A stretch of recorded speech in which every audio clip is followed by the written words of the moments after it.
Welcome back to Physics Forum. I'm so excited to present this video after a sabbatical of 3 years, but better late than never. So in today's video, I'm going to discuss problem based on rotation in which multiple concepts will be discussed. And this particular video is dedicated to JEE Advanced 2024 aspirants. So understand all these concepts, watch video till the end, and don't forget to like, share and subscribe to my channel. So with this, let's get started. So let me first brief you the situation of the problem.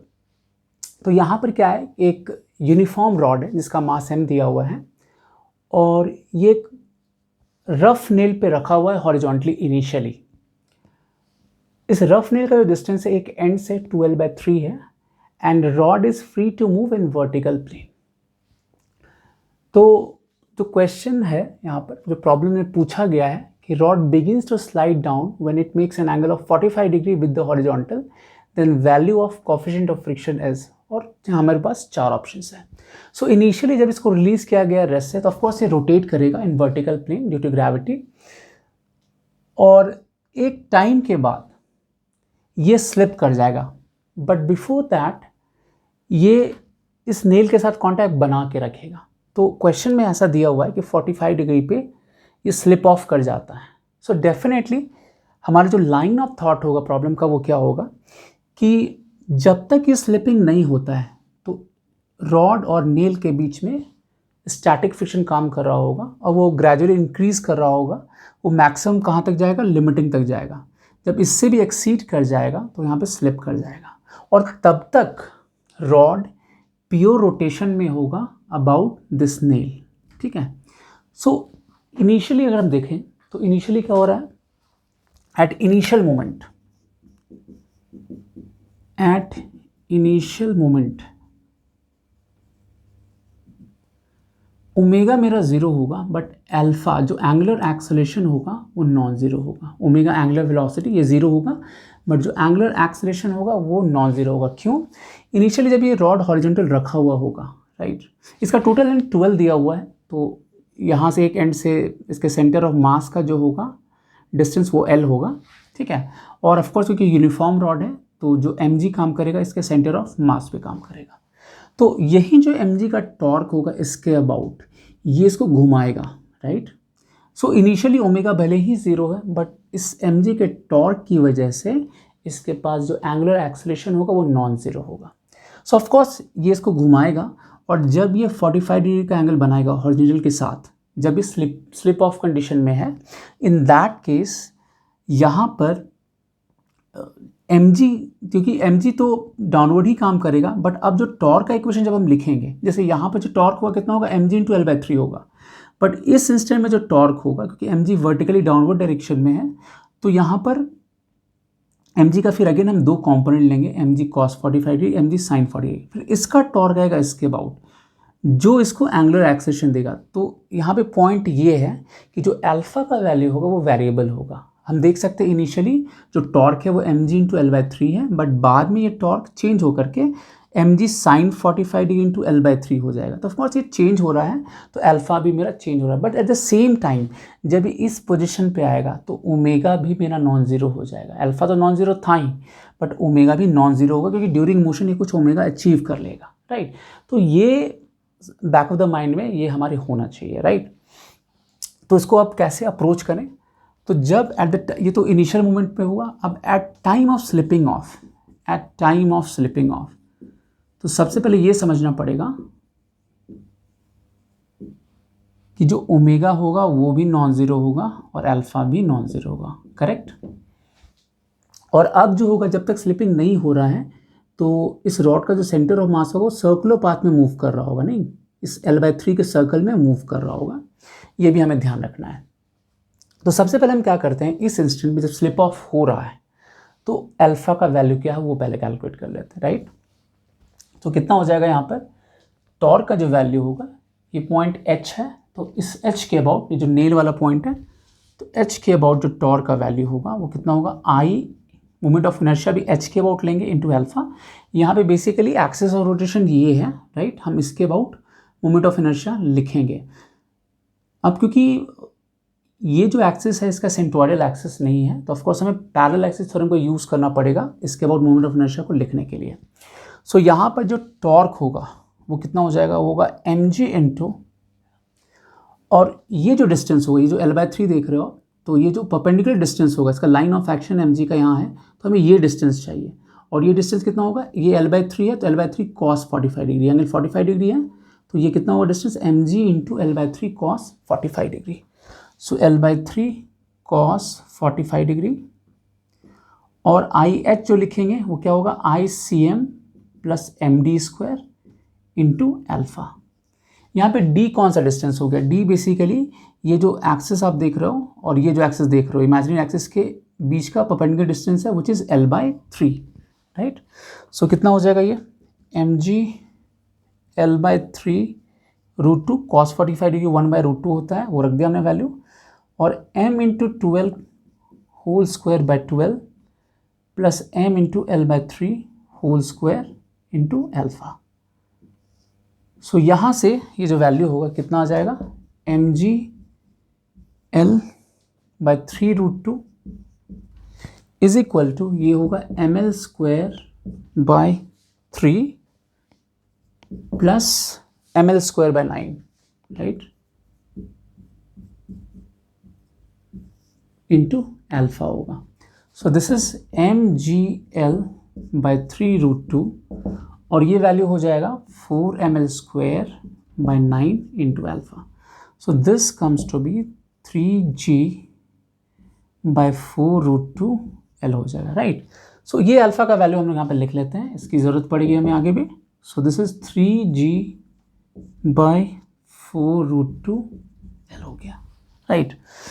अब आगे हम लोग क्या सोचें, alpha तो हमारा आ गया इस इंस्टेंट पे, कितना होगा इसका वैल्यू, राइट। अब अगर हम डायनेमिक्स लिखें, डायनेमिक्स ऑफ सर्कुलर मोशन लिखना पड़ेगा, क्योंकि देखिए यहाँ पे फाइनली हमें क्या चाहिए, हमें कोएफिशिएंट ऑफ फ्रिक्शन चाहिए, राइट। तो कोएफिशिएंट ऑफ फ्रिक्शन के लिए, क्योंकि लिमिटिंग फ्रिक्शन का केस है, सो एफ लिमिटिंग जो होगा वो होगा मेरा μs इंटू नॉर्मल, राइट। सो इंडिविजुअली हमें नॉर्मल चाहिए होगा इस इंस्टेंट पे, और एफ लिमिटिंग चाहिए होगा, राइट। सो एफ लिमिटिंग हम जो लिख पाएंगे वो डायनेमिक्स ऑफ सर्कुलर मोशन के कॉन्सेप्ट से लिख पाएंगे, क्योंकि यहाँ पर एफ लिमिटिंग जो है ये टुवर्ड सेंटर, ये सेंटर ऑफ रोटेशन है, राइट। ये टुवर्ड सेंटर काम कर रहा है, और mg cos 45 अवे काम कर रहा है, राइट। तो यहाँ पर अगर हम डायनेमिक्स लिखते हैं सर्कुलर मोशन का, तो कितना हो जाएगा, so from dynamics of circular motion,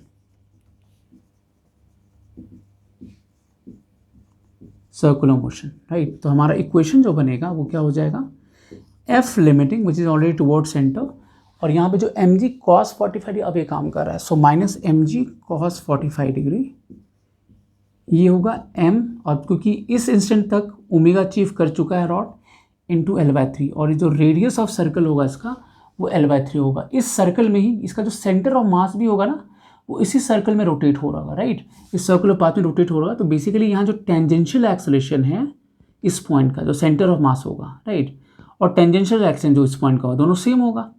तो ACM यहाँ पे क्या लिख सकते हैं, L/3 into alpha, right. Tangential action कितना होता है, R अल्फा होता है ना, तो R मेरा L/3 हो गया इंटू अल्फा। तो ACM और A टेंजेंशियल दोनों यहाँ पे सेम है, क्योंकि प्योर रोटेशन में। खैर एनीवे, हम यहाँ पे m ओमेगा स्क्वायर हमें यहाँ पे इंटू L/3 लिखेंगे, यहाँ पे डायनेमिक्स लिख रहे हैं तो यहाँ पे ओमेगा की ज़रूरत है, राइट। सो एफ लिमिटिंग माइनस mg/√2 और m omega square L/3, right. अब ओमेगा स्क्वायर कहाँ से आएगा, तो इसको हम लोग कैलकुलेट करेंगे कंजर्वेशन ऑफ मैकेनिकल एनर्जी से। यहाँ डेफिनेटली फ्रिक्शन काम कर रहा है, बट जो पॉइंट ऑफ कांटेक्ट है इसका कोई भी डिस्प्लेसमेंट नहीं है, तो हम ऐसा कह सकते हैं कि इसका जो वर्क डन है वो ज़ीरो है, राइट।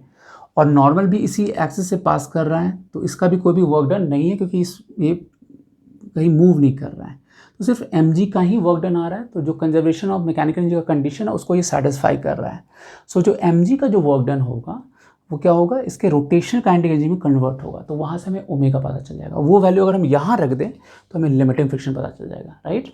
सो हम लोग क्या लिख सकते हैं, so from conservation of mechanical energy, from conservation of mechanical energy क्या लिखेंगे हम लोग,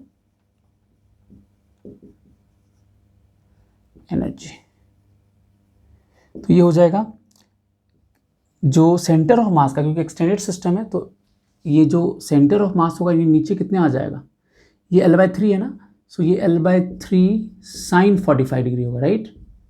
ये जो डिस्टेंस है इधर वाला ये L/3 cos 45 डिग्री था, जो वर्टिकल डिस्टेंस होगा वो L/3 साइन 45 डिग्री होगा। सो जो mg का वर्क डन होगा वो कितना हो जाएगा, mg L/3 साइन 45 डिग्री, है ना, ये इसका वर्क डन हो गया। और ये कन्वर्ट होगा रोटेशन काइनेटिक एनर्जी में h पॉइंट के अबाउट, राइट।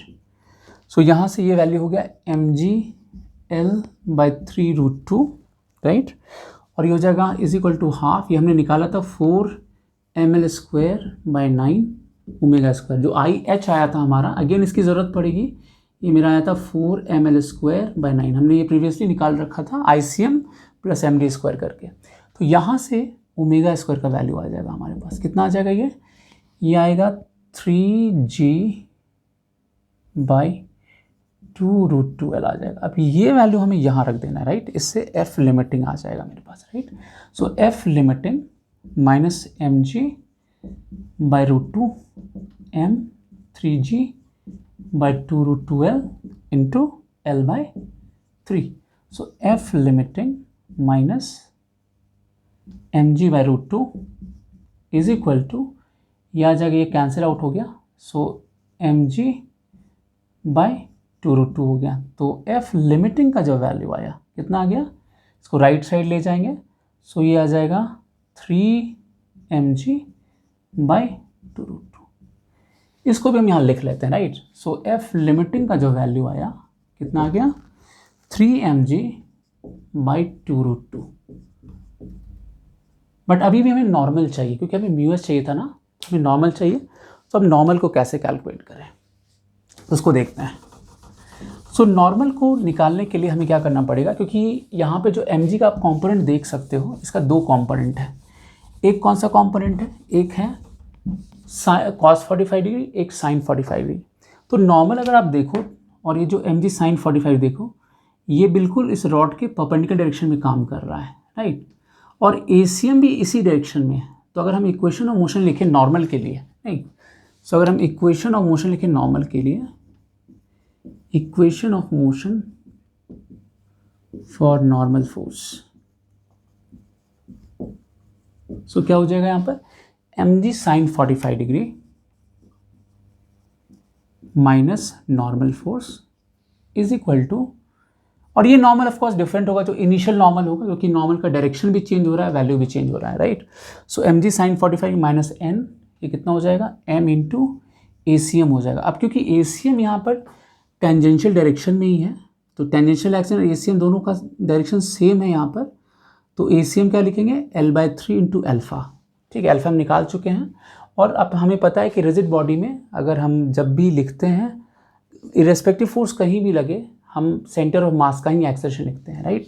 सो हम क्या लिखेंगे यहाँ पे, m into ACM and this would be L/3 into alpha, और ये वैल्यू रख दें अगर यहाँ पर, तो कितना हो जाएगा, mg/√2 minus n m into L/3, और अल्फ़ा जो है हमारा वह 3g/4√2L, राइट, 3g/4√2L। तो ये कैंसिल आउट हो गया, तो n का जो वैल्यू होगा यहाँ पे कितना हो गया, mg/√2 माइनस, और इसको इधर ले आए तो ये आ जाएगा, ये L भी कैंसिल आउट हो गया, mg/4√2, तो ये कितना आएगा, 3mg/4√2। तो हम देख सकते हैं मेरे पास n भी आ गया और लिमिटिंग फ्रिक्शन भी पता है।